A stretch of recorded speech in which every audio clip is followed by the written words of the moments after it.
بخیر، امیدوارم که حالتون خوب باشه. توی این ویدیو میخوام دقیق برات توضیح بدم که خیلی روان و سریع با تکنیک آرپژ و تعویض و شیفت آکوردها آشنا بشی.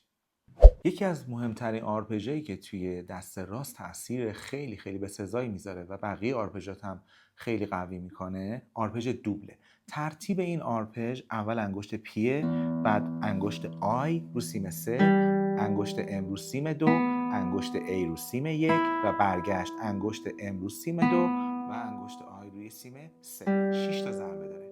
یه نکته خیلی ریزی داره این آرپژ که حتما موقعی که به سمت پایین میره باید انگشتا پلنت روی سیم داشته باشن، یعنی انگشتات رو روی سیم بکاری. به ترتیب همه انگشتا روی سیم میذاری، اول انگشت پیو میزنی، بعد انگشت آی کنده میشه، بعد انگشت ام کنده میشه، بعد ای.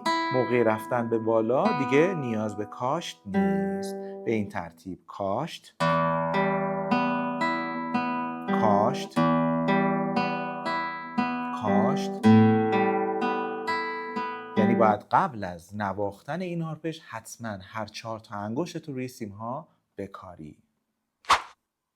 بعد از اینکه این نوع آرپژ رو یاد گرفتی، به وسیله 4 تا آکورد یا هر چند تا آکورد فرق نمیکنه، من 4 تا آکورد رو برات انتخاب کردم، اون آرپژا رو تمرین کن. حتما هم مترونوم فراموش نشه. آکورد لا مینور، آکورد ر مینور، آکورد فا ماژور و آکورد می ماژور.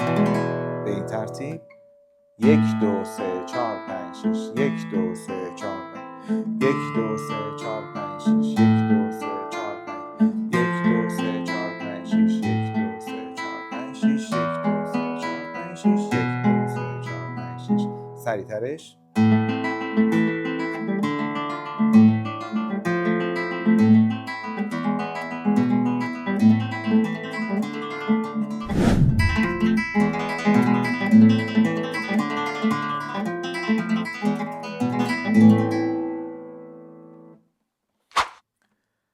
این تکنیک رو خیلی دقیق با مترونوم تمرین کن و چند بار این ویدیو رو نگاه کن. کانال ما رو هم سابسکرایب کن تا ویدیوهای بعدی. خدا نگهدار.